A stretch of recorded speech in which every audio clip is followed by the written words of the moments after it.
Eleanor sat at her cluttered desk, the faint glow of a gas lamp casting long shadows across the room. Rain tapped insistently against the window pane, a restless rhythm that mirrored the ache in her chest. Clara was gone, her bright, fierce sister, reduced to a cold body on a slab, a crumpled note clutched in her stiff fingers. The coroner had handed it to Eleanor with a curt nod, as if passing along a grocery list. "Find the shadow," it read, in Clara's jagged scrawl. No explanation, no goodbye, just those 3 words sharp as a blade. Eleanor traced the letters with her fingertip, willing them to yield some hidden meaning, but they remained stubbornly silent. The mail drop that morning had brought distraction, at least. A letter from James Carver, her peculiar pen pal, arrived as reliably as the dawn. She'd stumbled into their correspondence months ago, answering a cryptic advertisement in the Gazette, seeking a mind unafraid of shadows. His replies were strange, poetic riddles, musings about helmets and ink and unseen watchers, but they tugged at her curiosity like a thread she couldn't leave unpulled. Today's letter was no different. She slit the envelope with a silver opener, unfolding the page to reveal his tight, slanting script. "The shadow under my helmet grows restless," he wrote. Asterisk. "It hums to me at night, a tune I cannot place. Do you hear it too, Eleanor?" Asterisk. She smiled faintly, imagining him hunched over his desk, a soldier-turned-writer chasing ghosts in his mind. His words were a lifeline, pulling her from the fog of Clara's death. But then there was a second letter. It slid from the same envelope, unassuming at first, until she saw the handwriting. James's, unmistakably, yet wilder, the ink smeared as if written in a panic. "Stop writing," it begged. Asterisk. "She's using you. She knows your words, your heart. Stop before it's too late." Asterisk. The signature sprawled across the bottom. Asterisk. James Carver, the real one. Asterisk. Eleanor's breath caught, her pulse a sudden thunder in her ears. She laid the 2 letters side by side, her eyes darting between them. The paper was identical, cheap, yellowed stock with the same faint watermark of a crescent moon. The ink matched too, a deep indigo that bled slightly at the edges. Even the postmarks aligned. London, February 20th, 1887. It was impossible. One James was her wistful poet, the other a desperate stranger. Were they the same man, fractured by some madness? Or had someone, slipped into their fragile exchange, wearing his name like a mask? Her gaze drifted to the window, where the rain had thickened into a silver curtain. Clara's note burned in her memory. Find the shadow. Was this what she'd meant? Eleanor's fingers trembled as she folded the second letter and tucked it into the false bottom of her jewelry box. A secret she wasn't ready to face. The first she left on her desk, a tether to the James she thought she knew. She couldn't stop writing, not yet. His letters were the only thread tying her to something alive, something beyond the suffocating silence of grief. But doubt gnawed at her now, a splinter under her skin. What if she'd invited something in? What if her words, her questions, had awakened a presence she couldn't see? The thought lingered as she descended the narrow stairs to the hospital's east wing, where her volunteer shift awaited. The building loomed around her, its stone walls exhaling a damp chill. She'd taken up the work after Clara's death, seeking purpose in the antiseptic corridors. But today the air felt heavier, charged with an unseen weight. Patients shuffled past, their faces blurred by exhaustion, while nurses whispered in clipped tones. She paused at the door to Ward C, where the mute patient, Ellis they called him, sat propped against his pillow, his hollow eyes tracking her every move. He couldn't speak, not since the accident that had stolen his voice, but he communicated in other ways. Last week, he'd seized her wrist with surprising strength, scribbling 2 words on a scrap of bandage. Asterisk, he lies. Asterisk, she'd assumed he meant one of the doctors, or perhaps his own fractured mind. Now, with James's twin letters clawing at her thoughts, she wasn't so sure. Ellis stared at her now, his gnarled hands twitching against the blanket. She approached cautiously, offering a weak smile. "Good evening, Ellis," she said, smoothing his pillowcase. His lips parted, a soundless rasp escaping, and then his finger jabbed toward the window. She followed his gaze, but there was nothing, just the rain-smeared glass, reflecting the dim ward lights. Yet as she turned back, a low hum threaded through the air, faint at first, then sharper, like a woman's voice keening just beyond the walls. Eleanor froze, her skin prickling. The sound swelled, insistent, until it seemed to coil around her, tugging at the edges of her sanity. Ellis's eyes widened, his mouth shaping a silent scream. She stumbled back, clutching the bed rail, and the hum vanished as quickly as it had come.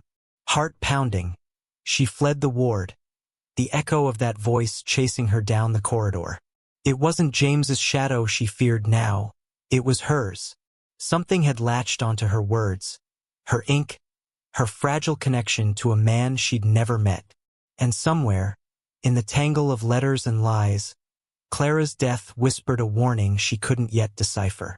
Eleanor tightened her shawl around her shoulders, resolving to write James again, not to stop, but to demand answers. She'd find the shadow, whatever it was, even if it meant staring into the dark until it stared back. Eleanor's boots echoed against the hospital's polished floors, the sound swallowed by the murmurs of the sick and the dying. The east wing smelled of carbolic acid and despair, a sharp contrast to the soft lavender scent that clung to James's latest letter, tucked inside her apron pocket. Since the strange hum 2 nights ago, she'd thrown herself into their correspondence with a fervor that bordered on obsession. His words had grown warmer, more intimate, describing the curve of her handwriting as a dance across the page, asking about her day with a hunger that made her cheeks flush. She'd written back that morning, detailing the rain-soaked streets outside her window, the way the hospital's gaslights flickered like dying stars. It was a tether, a fragile romance blooming in ink, and she clung to it as the world around her unraveled. The officer's death shattered that fragile peace.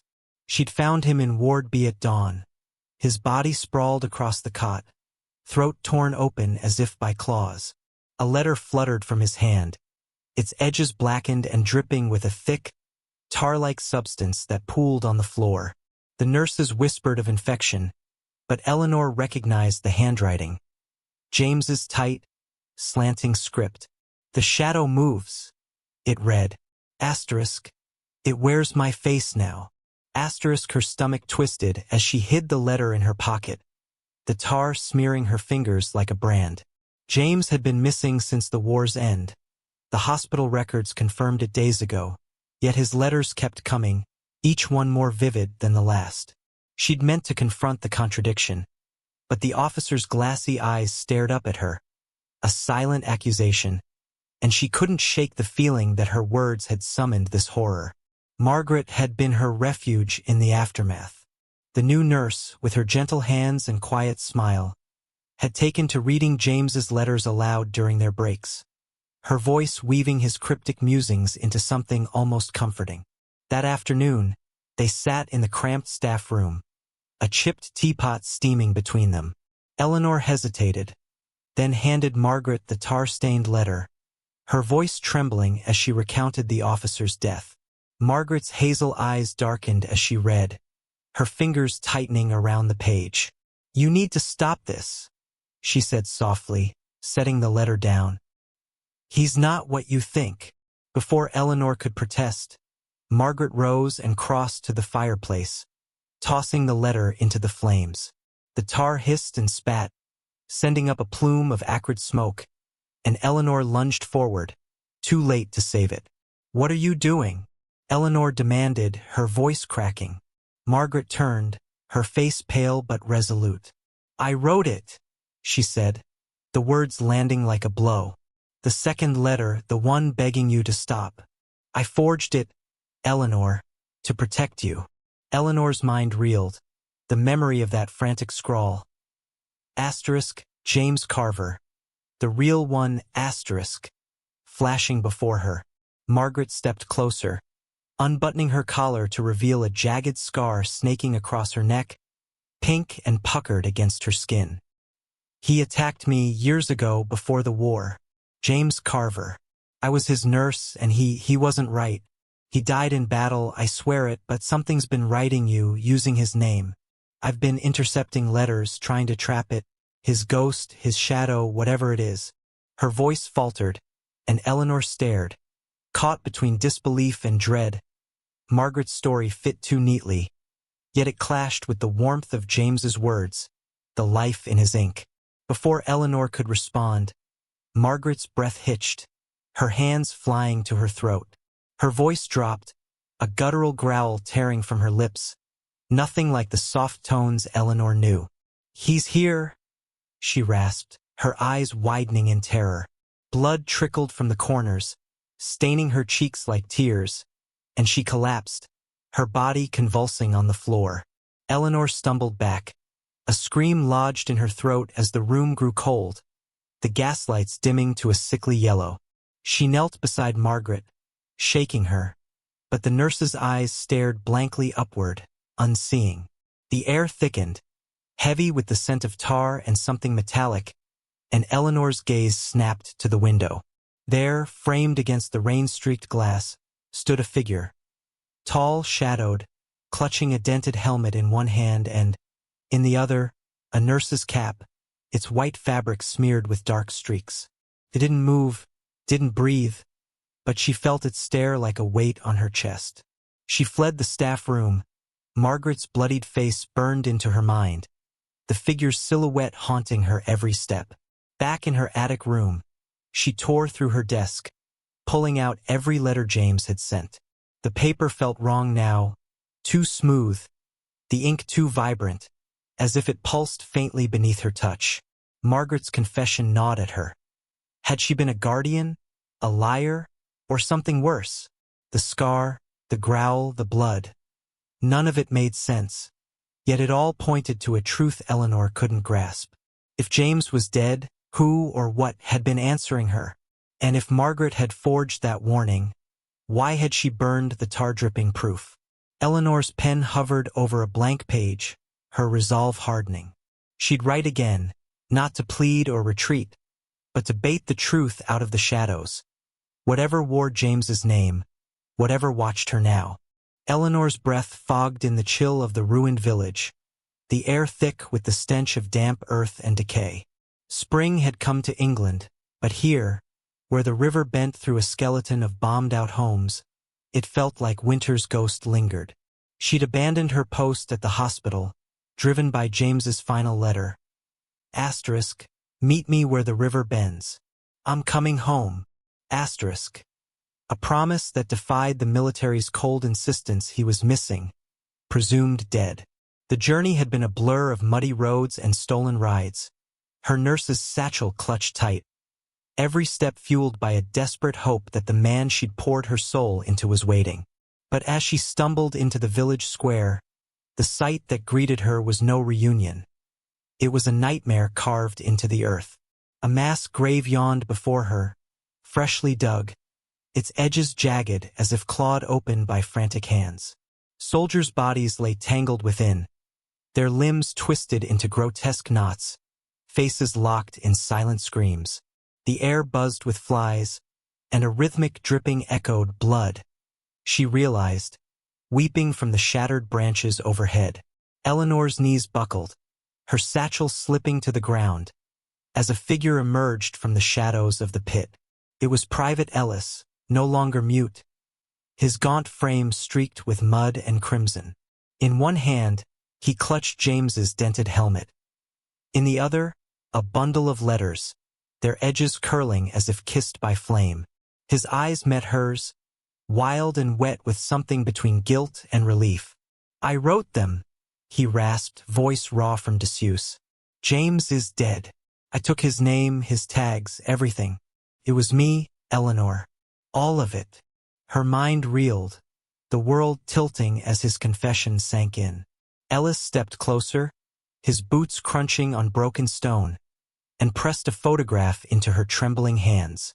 It slipped from the helmet's lining, a faded image of two men, identical twins staring back at her. One smiled, warm and boyish. The other scowled, his jaw tight with a quiet rage. "That's James," Ellis said, pointing to the smiler. "And that's me, his brother. I killed him before the war in a fit of jealousy. Took his place to escape the noose. Wrote you to feel something clean again." Eleanor's chest tightened, betrayal cutting deeper than the cold. The romance, the feverish words, the lock of hair. It had been Ellis, a murderer wearing his twin's skin, weaving a lie she'd fallen for. Before she could speak, a shadow loomed behind him, tall, emaciated. Its decayed flesh stretched over a face she recognized from that photograph.